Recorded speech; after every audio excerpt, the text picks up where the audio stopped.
Assalamu alaikum. Dans cette séquence, on va voir la reproduction sexuée chez les plantes, mais chez les plantes sans fleurs. On va étudier quelques cas d'algues et un exemple de mousse et un exemple de ptéridophyte. On commence par un petit rappel. En gros, les végétaux contiennent deux grands groupes. Les phanérogames ou spermaphytes, qu'on a étudié auparavant, qui contiennent les angiospermes et les gymnospermes, et les cryptogames. Donc on va étudier la reproduction sexuée chez les cryptogames et on va prendre comme exemple des talophytes, des algues qui sont l'ulve, la spirogyre et le fucus. Et parmi les bryophytes, on va voir un exemple de mousse, le polytrique. Et parmi les ptéridophytes, on va voir l'exemple de fougère. Les plantes sans fleurs, comme les fougères, les mousses, les algues et les lichens, n'ont ni fleurs ni cônes. Pourtant, elles se reproduisent sexuellement en produisant des gamètes mâles et femelles. Comment alors se fait la reproduction sexuée chez les plantes sans fleurs? Donc, on va commencer par des exemples dans les algues. Comment se fait la reproduction sexuée chez les algues? Et le premier exemple, c'est une algue brune qui est le fucus vesiculosus. C'est un exemple de fucus. Et on voit très bien que sur les extrémités de ce fucus, de ce pied, bien ce thalme, qu'on appelle aussi thalme, il y a des extrémités enflées qu'on appelle des réceptacles. Donc, vous voyez des réceptacles. En même temps, sur tout le thalme, on voit qu'il y a des extrémités, des enflements qu'on appelle flotteurs, qui sont emplis d'air, qui contiennent de l'air et qui permettent à la plante de flotter, de rester près de la lumière. Le fucus est une algue brune. Il se trouve sur des côtes rocheuses subissant des marées d'amplitude importante. Le pied d'algue, on l'appelle aussi thalme, peut être mâle ou femelle. C'est une espèce dioïque. Quels sont les organes reproducteurs du fucus? Donc, si on a un schéma de thalme de fucus, donc le fucus contient des crampons qui lui permettent de se fixer sur le substrat, et sur tout le thalme, il y a des vésicules gazeuses qui lui permettent de maintenir une certaine flottabilité tout en restant accroché au substrat par des crampons. Ainsi, il peut capter plus de lumière. Sur le thalme aussi, pendant la période de reproduction, en février-mars, les extrémités du fucus enflent et se recouvrent de petits boutons qu'on appelle réceptacles sexuels qui changent de couleur, vert pour les thalmes mâles et jaune pour les thalmes femelles. On observe aussi au niveau des extrémités gonflées, ici, des écoulements de gelée verdâtre. Les gelées, ce sont des liquides visqueux qui sont de couleur verdâtre pour les pieds femelles. Si le pied il est femelle, on va voir une couleur verte. Et si le pied il est mâle, on va voir une gelée qui est jaune orangé. Et bien sûr, ces gelées contiennent des gamètes ou bien des cellules reproductrices. Voici un schéma d'un réceptacle sexuel. Donc ce réceptacle sexuel, soit il contient des conceptacles mâles, soit des conceptacles femelles. Donc les réceptacles contiennent des cavités appelées conceptacles. Ici, on a des photos qui nous montrent des conceptacles femelles sur les réceptacles et ici des conceptacles mâles sur les réceptacles. Donc les extrémités renflées du thalme correspondent aux réceptacles. C'est à ce niveau que l'on trouve les conceptacles mâles et femelles où se fabriquent les gamètes. Comment se forment les gamètes?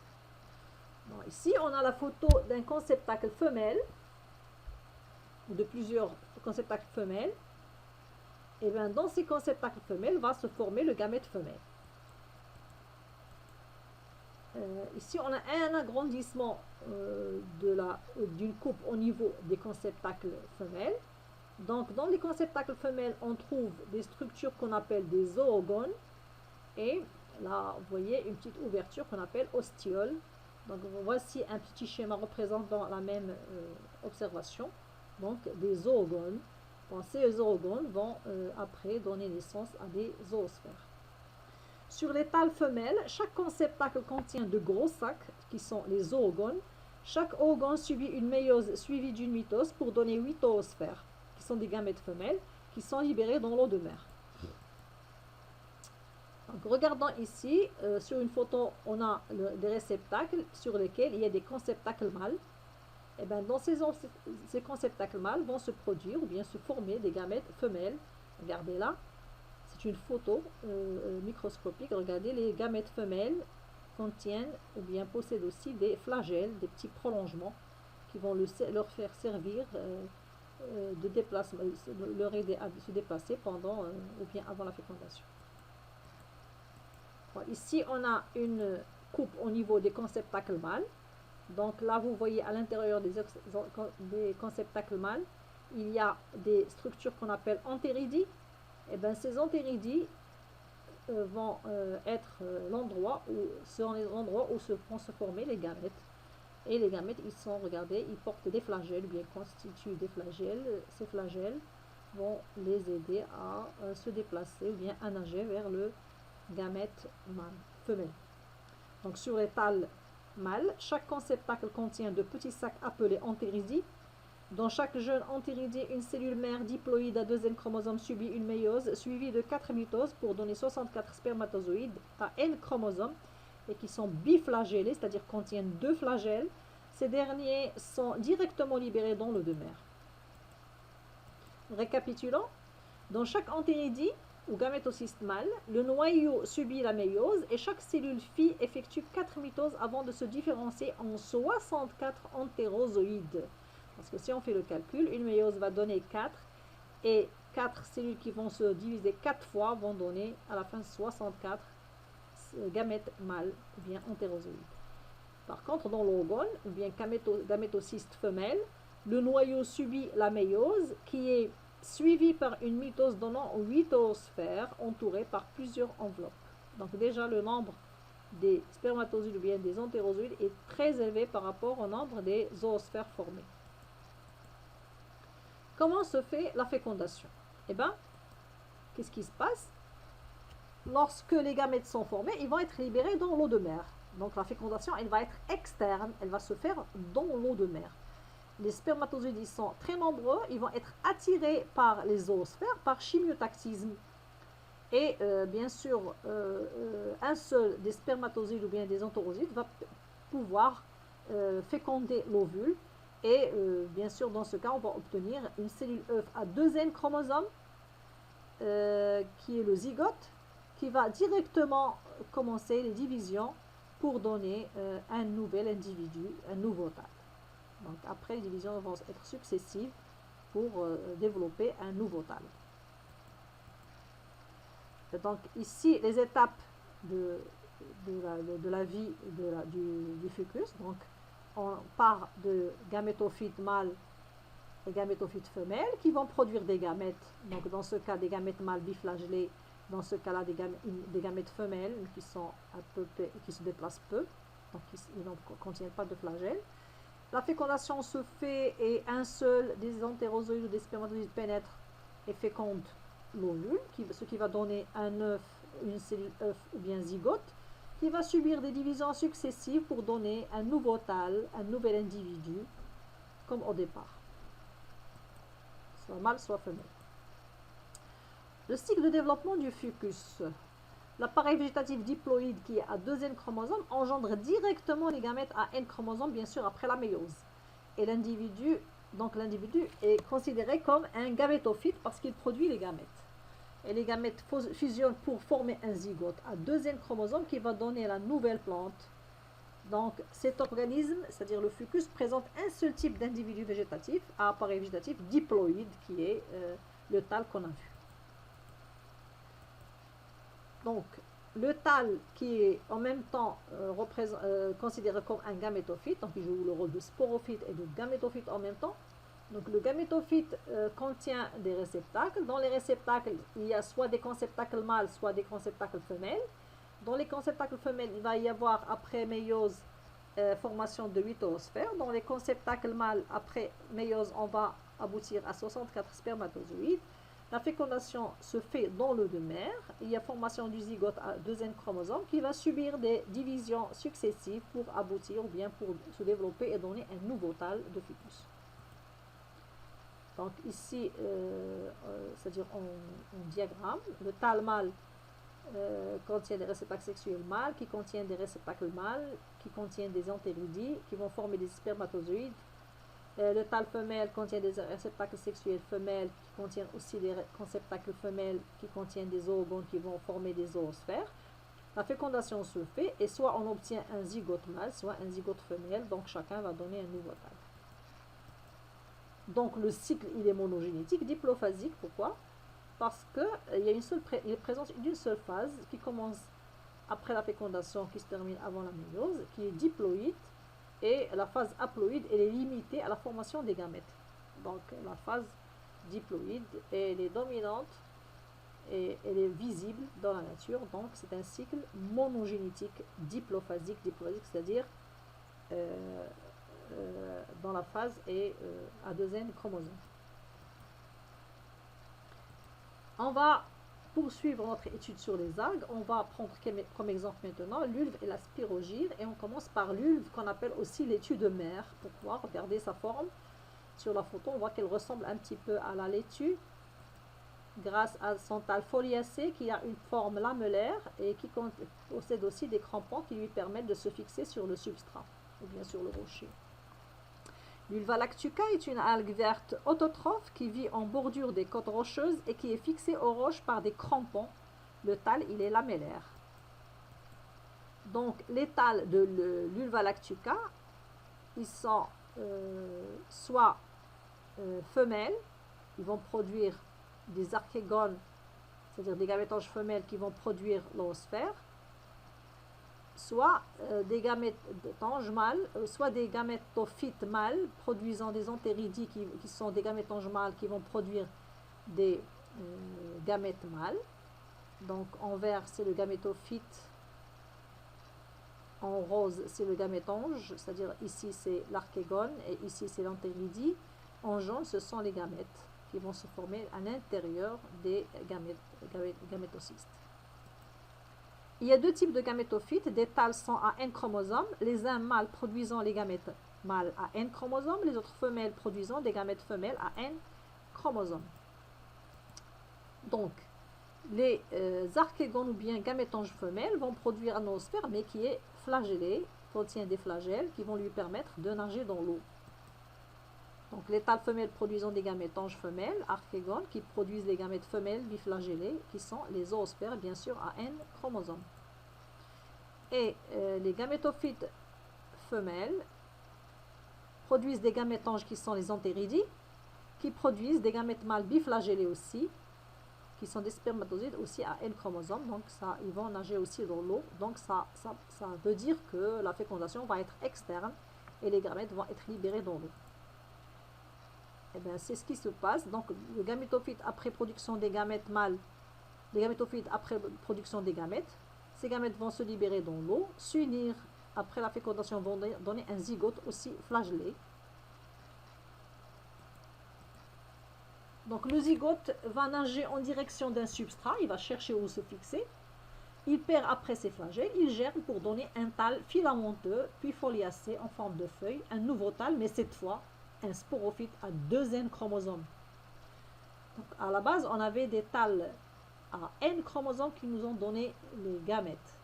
Maintenant, on obtient après fécondation un sporophyte qui ressemble au gamétophyte, mais qui est à deuxième chromosome. Donc, ce sporophyte à deuxième chromosome va libérer des spores qui vont être soit mâles, soit femelles. Et chaque spore va se développer en gamétophyte mâle ou bien en gamétophyte femelle. Et ces spores, bien sûr, elles se forment après une méiose, c'est-à-dire une division réductionnelle et équationnelle. Donc le zygote fournit une deuxième génération de thalles, le sporophyte à deuxième chromosome, qui donnera les spores à N chromosomes. Et ces spores sont à 4 flagelles, la différence avec les gamètes, ils sont à 4 flagelles. Et les spores vont donner des gamétophytes mâles et femelles. Donc le cycle de développement de l'ulve, vous voyez qu'on part de thalles à N chromosomes, femelles et mâles, qui vont chacun produire des gamètes qui vont s'unir pendant la fécondation. Donc tout ceci, c'est à N chromosomes. Après la fécondation, on commence une phase à deuxième chromosome, diploïde. On a un zygote à deuxième chromosome qui va se développer en sporophyte à deuxième chromosome. Donc on a une autre phase à deuxième chromosome, qui est diploïde. Et après la méiose, on obtient des spores qui vont engendrer soit des gamétophytes mâles, soit des gamétophytes mâles, soit des gamétophytes femelles. Et on recommence la phase haploïde. Donc regardez, il y a deux phases. Une phase haploïde à N chromosomes et une phase diploïde à deuxième chromosome. Donc il y a alternance de deux générations qui se succèdent, l'une représentée par le gamétophyte à N chromosomes, ces deux gamétophytes, soit mâles soit femelles, qui vont fournir les gamètes, et l'autre elle est représentée par le sporophyte à deuxième chromosome, issu du zygote, et qui va fournir des spores. Les spores, c'est-à-dire à boire. Donc le cycle chromosomique, il est digénétique, il existe deux types de thalles ou deux générations. Diplophazique, donc c'est-à-dire qu'il y a haplophase et diplophase. Il se déroule en deux phases. La diplophase en trait vert, donc toute cette séquence, elle est à deuxième chromosome, en partant du zygote jusqu'à la cellule mère des spores qui est contenue dans le sporophyte à deuxième chromosome. Et l'haplophase qui commence après la méiose, elle commence des spores, elle est en trait rouge, commence des spores jusqu'à la formation des gamètes. Et on parle d'un cycle isomorphe. Pourquoi? Parce que regardez, le sporophyte et les gamétophytes se ressemblent. Morphologiquement, ils sont semblables. Mais à l'intérieur, chacun contient des chromosomes différents de l'autre. Celui-là, il est à deuxième chromosome et celui-là, il est à N chromosomes. Donc, on ne peut pas les différencier, sauf pendant la reproduction. On peut voir la coloration des bordures des thalles pour savoir s'il s'agit d'un gamétophyte ou bien d'un sporophyte. Donc, cycle digénétique isomorphe, alternance de deux types de thalles de même morphologie. Et je répète, les uns, sporophytes à deuxième porteur de spores à 4 flagelles et à bande marginale brun jaunâtre, et les autres gamétophytes à N chromosomes libérant les cellules reproductrices ou gamètes à 2 flagelles. Et on passe à notre exemple qui est la spirogyre. C'est une algue aussi, mais elle a une forme très différente. Elle est sous forme de filament. Donc ici, le document représente une photo de l'algue. Ici, un morceau de l'algue spirogyre vu au microscope électronique montrant les chloroplastes en spirale. Et là, un schéma d'un filament de l'algue vu au microscope. Donc, une spirogyre désigne une algue verte d'eau douce, filamenteuse, caractérisée par ses plastes spiralés. Les spirogyres profitent d'un déséquilibre chimique de l'eau pour croître rapidement, devenant envahissantes en quelques jours seulement. Donc, voici les filaments de la spirogyre. Donc, les spirogyres se reproduisent de façon très différente. Cette fois, regardez, les filaments se rapprochent et s'échangent des éléments. Donc, un filament va jouer le rôle de gamétophyte mâle et l'autre de gamétophyte femelle. Et en se rapprochant, les parois des cellules haploïdes vont se faire face et se déformer. Regardez, chaque cellule va se déformer produisant un petit prolongement. Après, il crée un petit couloir. Regardez, le gamète mâle va s'introduire dans la cellule où se trouve le gamète femelle et il va se passer la fécondation et on obtient à la fin un zygote à deuxième chromosome. Donc on appelle cette partie qui est constituée entre les deux cellules, soit on l'appelle un tube de conjugaison ou bien un pont de conjugaison, et la fécondation s'appelle conjugaison. Donc ici, les gamètes ne sont pas libérés dans l'eau, mais le gamète mâle va s'introduire dans la cellule du gamète femelle et la fécondation va se faire à l'intérieur de la cellule où se trouve le gamète femelle. Donc la fécondation, elle est interne, elle se fait dans le filament femelle. Et la fécondation s'appelle conjugaison.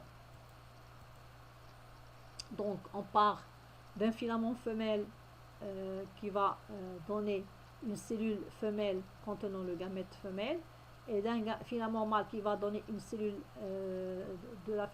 du filament qui contient le gamète mâle. Après la fécondation, l'œuf se développe, bien sûr, dans la cellule du filament femelle.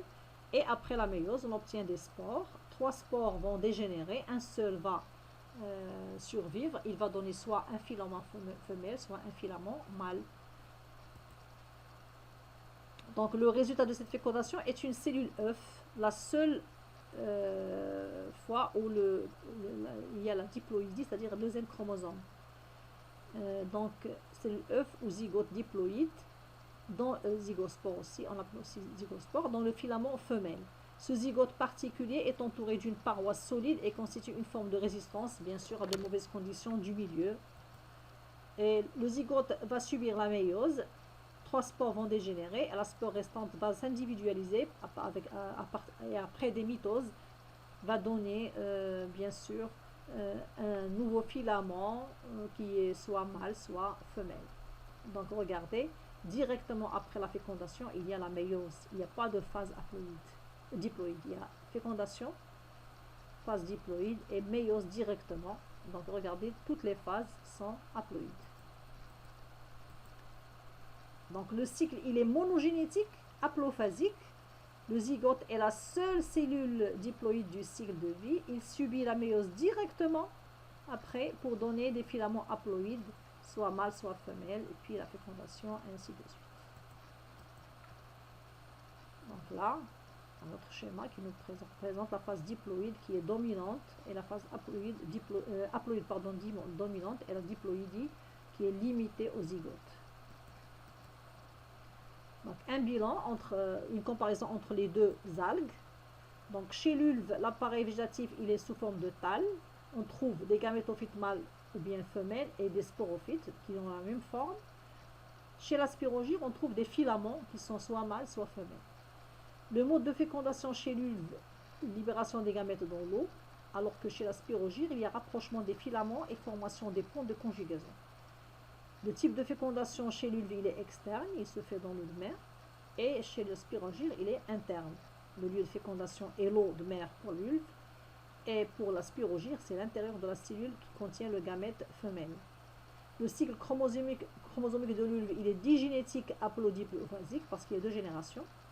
Par contre, chez la spirogyre, il est monogénétique, haplophasique seulement.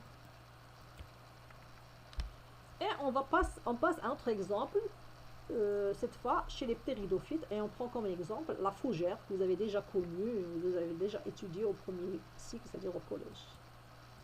Ben là, cette forme, vous la connaissez déjà, vous connaissez déjà cette plante, c'est la fougère, polypode de fougère. Et pendant un certain moment de l'année, on voit que sur la face inférieure des frondes, c'est-à-dire les feuilles des fougères, on voit des taches qui sont au début brunâtres, puis deviennent plus grosses et jaunes. Donc les fougères sont les plantes dont l'appareil végétatif comporte tiges, feuilles et racines. Elles vivent dans les régions tropicales où il existe de nombreuses espèces de fougères et qui sont même arborescentes, c'est-à-dire sous forme d'arbre. La partie aérienne de l'appareil végétatif des fougères comporte des feuilles appelées frondes. Donc ces feuilles, on les appelle frondes parce que ce ne sont pas des vraies feuilles, groupées en bouquets et munies de nervures correspondant au vaisseau.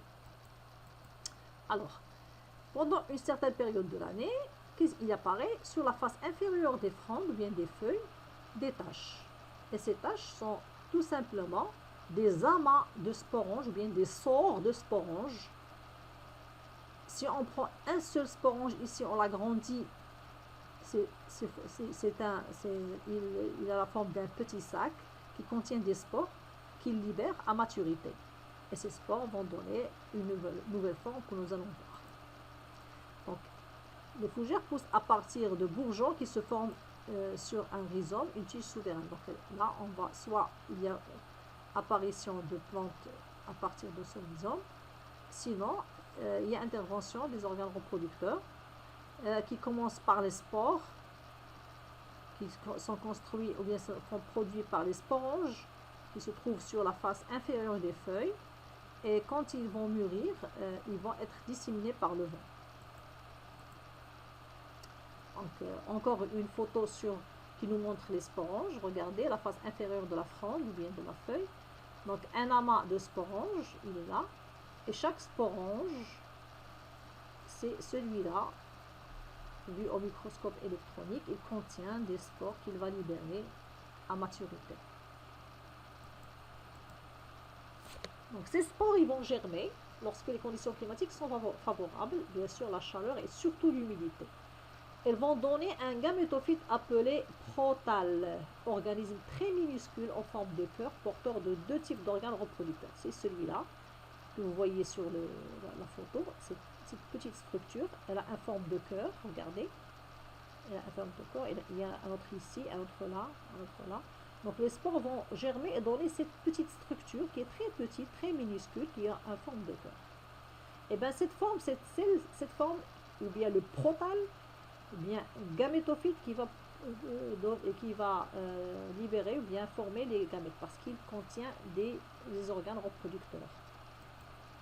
Donc un agrandissement de ce protale sur sa face inférieure. On voit ici les rhizoïdes qui lui permettent de s'attacher au substrat. Et là, plusieurs cellules. Dans cette partie, parmi ces cellules, on va trouver les organes reproducteurs mâles et femelles. Donc, voici un schéma. Donc, ce protale sur sa face inférieure contient un organe reproducteur femelle qu'on appelle archégone, qui contient à l'intérieur un oosphère. Et il contient aussi des organes reproducteurs mâles, les entéridies qui contiennent à l'intérieur des entérozoïdes à flagelle qui est spiralé. Regardez, un flagelle spiralé qui va leur permettre, donc ce flagelle va permettre aux entérozoïdes de nager jusqu'à l'archégone pour féconder l'oosphère. Dans le protale qui est ancré au sol par des rhizoïdes, se forment les organes reproducteurs qui sont des archégones. Ils contiennent le gamète femelle qui est l'oosphère et les entéridies produisant des gamètes mâles. Les entéridies qui contiennent les entérozoïdes, qui sont des gamètes mâles, munis d'un flagelle, leur permettant de se déplacer dans un milieu aquatique, un peu l'équivalent des spermatozoïdes chez les mammifères. Bien sûr, pour qu'ils nagent, le milieu doit être suffisamment humide. Les archégones qui contiennent les oosphères, les gamètes femelles, elles sont immobiles, elles restent chez elles, un peu l'équivalent des ovocytes des mammifères. Donc l'oosphère, il va rester dans l'archégone à l'attente de l'arrivée des entérozoïdes. Donc après la fécondation, c'est-à-dire quand l'entérozoïde atteint l'oosphère, la fécondation va se faire et on obtiendra un œuf, bien sûr, à deuxième chromosome, qui se développera en embryon, qui va donner un nouveau sporophyte, qui va naître à partir du protale, c'est-à-dire le gamétophyte, et il va grandir petit à petit pour donner sa forme finale qu'on connaît déjà. La fécondation peut se produire que par temps humide. Il faut avoir une humidité suffisante pour permettre à l'entérozoïde de se déplacer jusqu'à l'oosphère. Donc lorsqu'une pellicule d'eau recouvrant le protale permet aux entérozoïdes, qui sont munis de flagelles comme ceux des mousses, de nager vers les archégones où ils pénètrent et fécondent le gamète femelle, appelé également oosphère. L'œuf qui résulte de la fécondation se développe sur le protale en embryon, comportant une jeune tige, une jeune racine et une jeune feuille à l'origine de la nouvelle plante. C'est l'organisme végétatif ou bien le sporophyte. C'est celui-là, donc là c'est le début du développement de la jeune fougère qui va commencer à naître à partir du protale qu'on a vu. Donc le protale c'est un gamétophyte et la jeune pousse c'est le sporophyte. Donc le cycle de développement de la fougère comporte deux phases. Une phase qui commence par la naissance de la jeune fougère jusqu'à la formation des spores, qui est à deuxième chromosome. Donc les spores vont subir une méiose pour donner des cellules à N chromosomes donnant un protale. Ce protale va donner des entéridies et des archégones qui vont libérer soit des entérozoïdes, soit de l'oosphère. Après la fécondation, on obtient un œuf à deuxième chromosome qui va donner l'embryon et ainsi de suite. Donc on a une forme connue dans la nature qui est le sporophyte, et une forme qui est très peu visible, qu'on appelle protale. Donc il y a deux générations qui existent bien dans le cycle de développement de la fougère. Le cycle de vie des fougères et des mousses fait donc intervenir deux types d'organismes. L'un qui produit les spores, le sporophyte, plante feuillée, c'est la forme que nous voyons dans la nature. L'autre qui produit les gamètes, le gamétophyte protale, beaucoup plus discret, c'est évident. Donc, en rouge, on a la phase haploïde et en vert, on a la phase diploïde. Donc, la phase haploïde se caractérise par ce gamétophyte qui contient les gamétanges. Il y a N chromosomes. Et la phase diploïde se caractérise par la plante feuillée ou bien le sporophyte qui va produire des spores. Donc toujours il y a une phase diploïde, une phase haploïde. La phase haploïde elle commence toujours par la méiose, se termine avant la fécondation. Et la phase diploïde commence après la fécondation et se termine avant la méiose. Donc le cycle est digénétique, haplodiplophasique. Une phase haploïde représentée par le protale qui est le gamétophyte. Et une phase diploïde représentée par la plante feuillée qui est le sporophyte. On va voir maintenant le dernier exemple d'une plante sans fleurs, c'est le polytrique, c'est un exemple de mousse. C'est une bryophyte. Voilà la photo du polytrique. Donc ici on a la photo, ou bien photo schématisée des gamétophytes mâles et femelles. Et ici, on a le sporophyte qui, vous voyez, il naît à partir d'un gamétophyte. On va voir comment et pourquoi. Donc, on a les gamétophytes et le sporophyte qui vit sur le gamétophyte. Donc, le sporophyte, il est à 2 N chromosomes, mais il vit sur un gamétophyte à N chromosomes. Déjà, il y a 2 générations, mais pourquoi il y a le sporophyte qui est directement collé sur le gamétophyte? Donc, le polytrique est une mousse appartenant au bryophyte. Il colonise les milieux humides et les milieux ombrés. Il existe sous deux formes, gamétophytique, mâle et femelle. Et il existe aussi sous une forme sporophytique. Donc, voilà la forme gamétophytique, mâle et femelle, et la forme sporophytique. Donc, il y a deux générations, une génération à N chromosomes, une génération à 2N chromosomes. Le polytrique forme au sommet de sa tige une couronne de feuilles qui abrite soit des organes sexuels mâles appelés entéridie. Donc, tout à fait à l'extrémité du gamétophyte, on trouve une couronne qui va abriter soit des entérozoïdes, des enteridies qui contiennent des entérozoïdes, soit qui va contenir des archégones qui contiennent à l'intérieur des zoosphères. Ils se ressemblent en forme, mais l'extrémité porte soit des enteridies, soit des archégones. Donc les sexes étant séparés sur des plans distincts, le polytrique est donc dioïque, parce que chaque gamétophyte, il est soit mâle, soit femelle.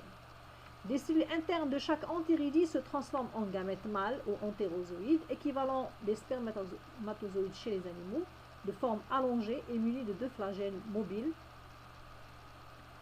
permettant aux entérozoïdes de nager dans un film d'eau vers les archégones. La même chose comme chez les fougères.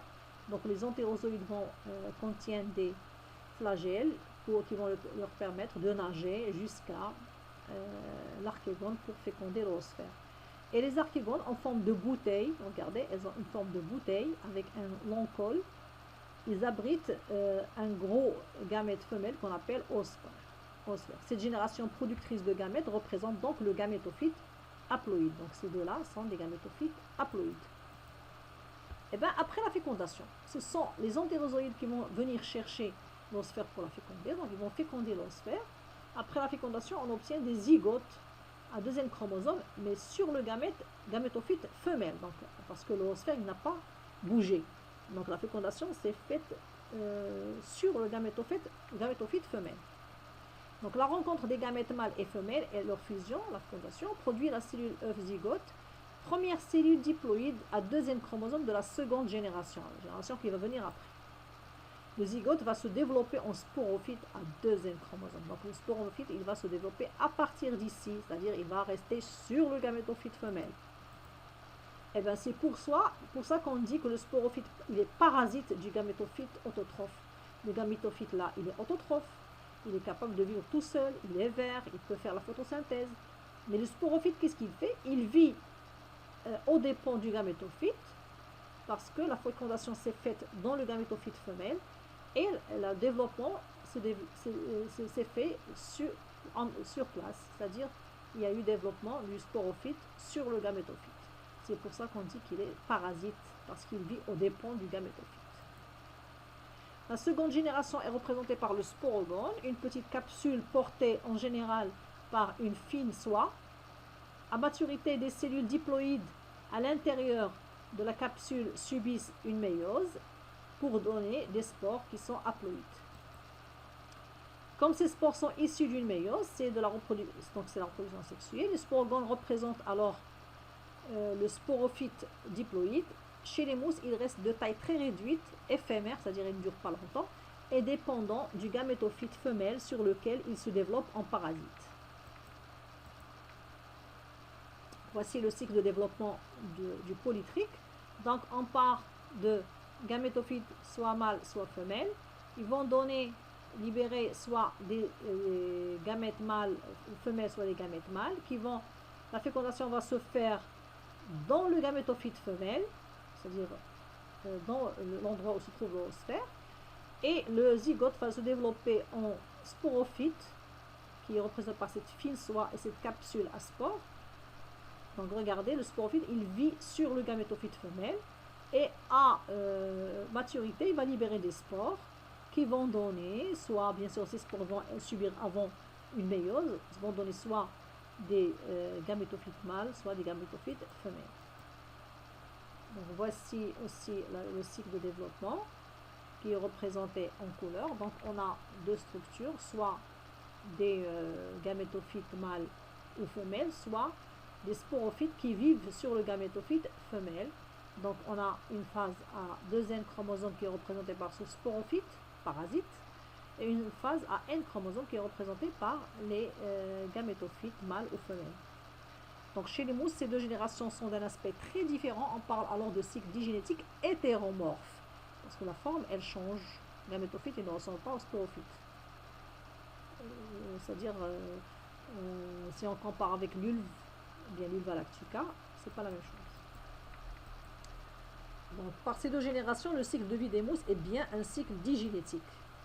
Mais à l'inverse des autres plantes terrestres, il est caractérisé par une phase haploïde dite haplophase, dominante dans le temps et dans l'espace. C'est le pied de mousse lui-même, c'est-à-dire les gamétophytes mâles et femelles. Et une génération sporophytique diploïde, réduite en taille et toujours dépendante de la génération gamétophytique haploïde. C'est le sporophyte à 2 N, parce qu'il vit sur le gamétophyte femelle. Un petit bilan. Donc, on a vu jusqu'à maintenant 5 types de cycles. Le cycle du polytrique, il est digénétique haplodiplophasique. Le cycle de la fougère, il est digénétique haplodiplophasique. Le cycle de l'ulve, il est digénétique diplohaplоphasique. La spirogyre, son cycle est monogénétique haplophasique. Et le fucus, son cycle, il est monogénétique diplophasique. Nous allons voir dans une prochaine séquence comment se fait la reproduction asexuée chez les végétaux, c'est-à-dire qui se fait sans gamètes, c'est-à-dire reproduction asexuée ou bien reproduction végétative ou bien multiplication végétative. À bientôt!